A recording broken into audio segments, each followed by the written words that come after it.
Daraartu Tuluu mucayyoo waggaa salgaffaa kutaa sadaffaa baratti ilkaashii akka haannanii haddaataa yeroo jedhamu umurii daa'imummaa keessa yoo jiraannellee namoonni afaan Oromoo kutaa sadii baratan akkasuma immoo afurillee haa ta'u isaan kana keessa nan shakka jechuudha tureera waan ta'eef namoonni baratan yaadachuun keessan hin hafu jedheetan amanaa asumarraanii Hoduulee gurguddoo sadii isinii qabadheetan dhufee jira maarree qophiin keessan hamma dhumaatti na wajjin haa ta'u isiniin jechuuti nan barbaada. Ashamaa harka fuunee hordoftoota koo nagaa waaqayyoon lafa jirtanitti isiniif abaayatu akkam jirtu nagaa keessanii han nagaadha isiniin jechaa haaraa kan dhuftan nooraa baga nagaan dhuftanii akkasuma immoo jalqabarraa kaastanii hanga hammaatti na hordofaa na jajjabeessaa jabaadhu jechaa kan na wajjin turtanii galanni keessan hana biratti guddaadha galatoomaa isiniin jechuuti nan barbaada ittaasuudhaan haaraa kan dhuftan immoo mana kana subscribe gochuudhaan gara maatii keenyatti dabalamaa viidiyoo kana share like gochuudhaan namoota hedduu bira akka ga'u godhaa isiniin jedhaa. Gargaarsi keessan hana obboleettii keessan hedduu tokko barbaachisa isiniin jechaa gara qophii dhufeetti isiniif darbaa turtiin keessan na wajjin haa ta'u isiniin jechuun affeerraa kooti. Maarree obboleettii keenya yookiis immoo atileetiksii Daraartu Tulluu maaltu mudatee jechuun keessan waan hin oolledha. Akkuma obboleettii keenya Athletics Galatee burqaa wanti ishii mudate karaa gaa'ila ishiitiin Daraartu Tulluu mucayyoo waggaa 9 kutaa sadaffaa baratti ilkaashii akka haannanii haddaata kan jedhame suni gochootuma wal fakkaatatu yeroo mootummaan Mallas Zeenaawii bulchaa ture keessatti ishii mudateeti ture isa kana immoo kan dhugaa ba'ee ishiidhuma afaan ishiitiin jechuudha akkaataan itti ishiin dhugaa baates akka seenatti dubbatameeti jira jechuudha. Daraartu Tulluun yeroo hundumayyuu leenjii akkasuma immoo fiigichaanii akkuma obboleettii keenya Athletics Galatee burqaa biyyoota garaagaraa irra deemaa turte akkasuma abbaa manaashii yookiis immoo nama wajjin gaa'ila jireenya ishii dhaabattee jirtu qabeenya ishii hundumayyuu itti kennitee qaama ishiiti waan ta'eef abbaa manaashiiti in jaalatti in amanti biyya lafaa kanarraa kan ishiin ofitti taasitu isadha waan ta'eef wanti jiru hundumtiyyuu harka ishiitirra jira haa ta'uyyuu malee inni akkuma obboleettii keenya Galatee burqaa godhe sana Daraartuu harka duwwaatti ishii hambise warasee yookiis immoo saame jechuudha. Haa ta'uyyuu malee yeroo sanatti kan bulchaa ture biyya keenya yeroo ishii saamamte keessatti mootummaa Mallas Zeenaawii isa jedhamudha. Akkuma wanti kun ishii mudateen muummicha ministeera yeroo sanatti bulchaa ture Mallas Zeenaawii bira ga'e. Innis yeroodhuma sana otoo miidiyaa hawaasaa irra hin babal'atin bilbilee Daraartuudhaan waamee kottu waajjira kootitti as barbaada jedheeni ishii bakka inni jirutti ishii fuusisee jechuudha. Ergeetoo namoota ishii fuudhanii gaafa ishiin dhaxxuu ishii wanta halarraan dhaga'e kana oduu akkasii dhaga'ee na bira ga'ee jira waan ta'eef bal'ina isaatiin immoo qabatamaatti fuula fuulatti sirraa dhaga'uutiin barbaada akkamiin saamamuutii dandeesse immoo qabeenya kee dhugumaanii hunduma isaa saamee hunduma isaa dhorkatee harka duwwaa gad lakkisee gaafa jedhuuni ishiin immoo abbaa manaashiiti waan ta'eef iyyuu abbaa manaashii salphisuu waan hin barbaanneef hin calliste gaafa kana inni torbeedhaan duraa guutumaan guututti dubbicha dhaga'eetiin jira waan ta'eef wanta jiru anatti himi jedheen jechuudha. Gaafa kana ishiin Mallas Zeenaawitti haddatti hitti dhiyaattee jechuudha. Wanta jiru hunduma isaayyuu akkasumatti diriirsitee dhugaa jiru gaafa itti himtu Mallas Zeenaawiin kun abbaa manaa Daraartu Tulluu kana irratti bilbilee ana Mallas Zeenaawiidha waan ta'eef iddoo jirtu waajjira kootitti akka dhuftuufi sin barbaada akka ati dhuftuufis immoo konkolaataa si ergee namoota si fuudhanillee siif erguutiin danda'a gaafa jedhuun inni bilbila isaa irratti cufate hammallee deebisee irratti bilbiluudhaani wanti nan si barbaadee fi qabeenya haadha manaa kee yookiis immoo haadha warraa kee kan hunduma isaa jalaa fudhatte sana akka ati harka 100 keessaa 50 deebistee fi harka 50 immoo akka ati fudhattu akka qixxeetti adda isinii ba'u waan barbaadee fi dhimma kana atattamaanii dhuftee tooyi wal wajjin haasaa irratti taasifnee gara furmaatatti itti deemuu qabna jedhee bilbila isaa kana gaafa bilbiluuf inni illee jechuudha fuulatti mootummaa bira waajjira isaa deemee wajjin haasa'ee ishiin na aarsinaani malee ani kinoo qabeenya ishii hunduma isaayyuu otoon irraa hin hir'atin kashiiti waan ta'eef ishiidhaaf nan kenna haa fudhattu gaafa jedhuun mootummaan immoo kan ishii deeggaree kan ishii gargaaree qabeenya kana akka ishii walitti qabamuuf kan gochaa ture si waan ta'eef haati abbaa manaa ishiiti waan ta'eef qabeenyi isin qabdan qixxeetti addaan baafadhaa gaafa jedhuun hanin barbaadu jedhee akka sanatti keessaa ba'eef jechuudha. akkasuma immoo obboleettiin keenya Athletics Galatee burqaa kan jedhamtu samuuna darbe kana ajandaa hawaasaa miidiyaa hawaasaa kan taate abbaan manaa ishii seera jala oolee akka jiru miidiyaan garagaraa yeroo hamma kanatti gabaasaa jira waan ta'eef kashiitillee jechuudha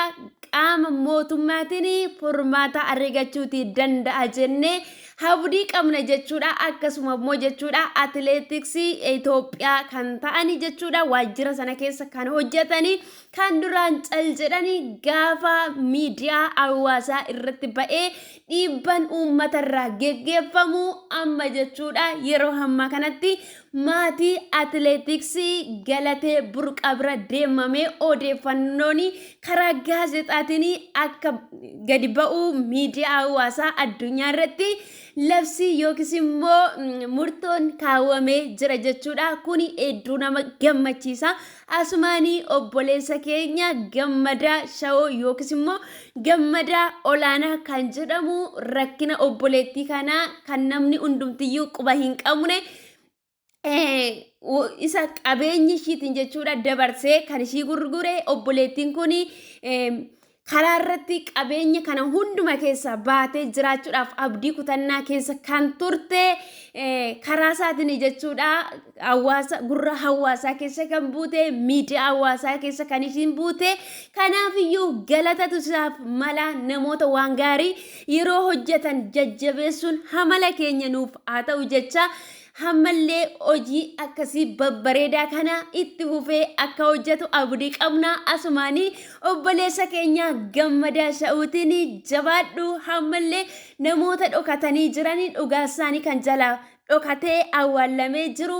akka dhugaa isaanii argatanii gara uummataatti ba'anii qaama barbaachisu qaama dhimmi sun ilaallatu irratti furmaata akka argatanii adaraa kee itti fufii siin jenna obboleessa keenya guddaa galatoomi. akkasuma immoo namoonni sooshaal miidiyaa garagaraatti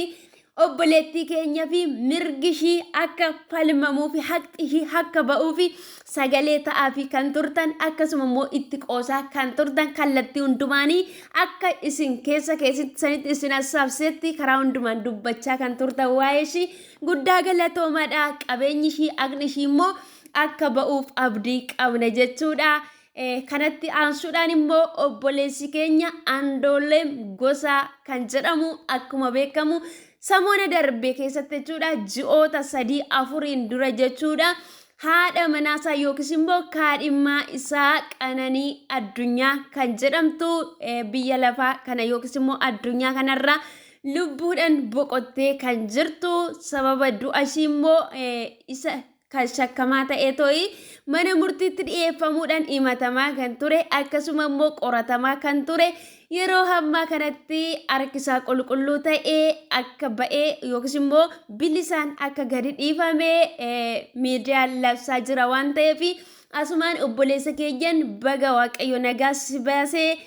Sinjenna wanta jennuun qabnu kan boqotte immoo lubbuu ishii haamaaru jecha dhugumaan harka namaatu yakka kana obboleettii keenya irratti raawwate obboleettiin kun lubbuudhaan darbiteerti waan ta'eef dhugaa ishii immoo kanaaf dhoksu namni nutti faradu hin jiru jedhanii namni nu arge hin jiru jedhanii yoo ta'eef warroota lubbuu obboleettii keenya baase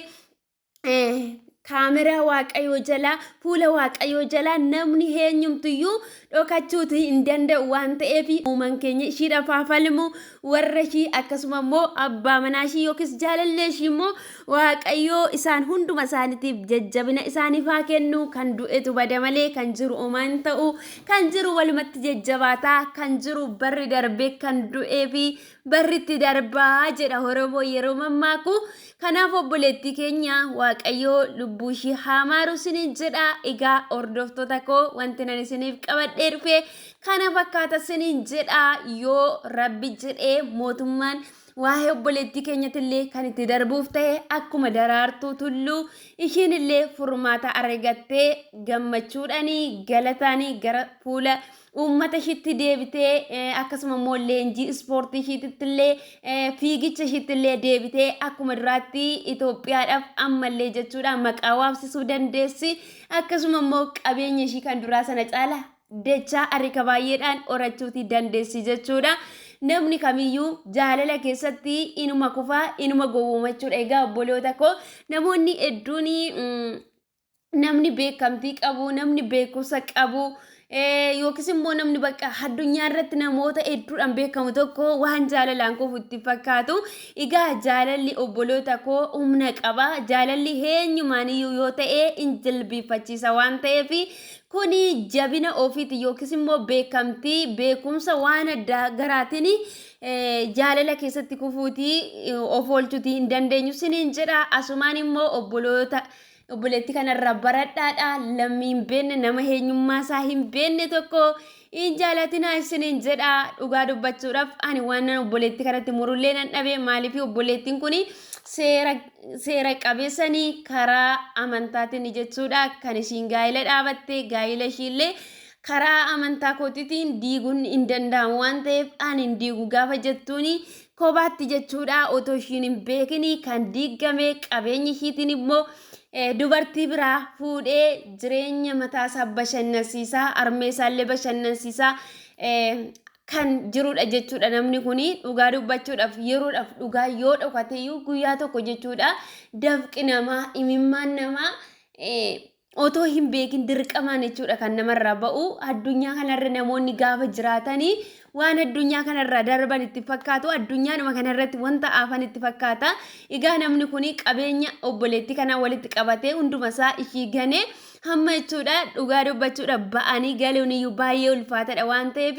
otoo lubbuudhumti isaayyuu addunyaa kanarraa darbe fuula uumaa isaa duratti wanta inni deebisu hin beeku jechuudha. Ibidda bara baraatiin gubachuudha kuni namni waanuma godhe tokko aammata jechuudha yeroo hundumayyuu. Kanaafiyyuu waan gaarii tokko haa hojjennu waanuma gaarii nuti hojjennetu nu qunnama siniin jedha. Turtii gaarii naaf qabaadha. Yaada qabdan immoo koomentii jala godhaa. Dogoggorri yoo jiraate immoo na of kalchaa.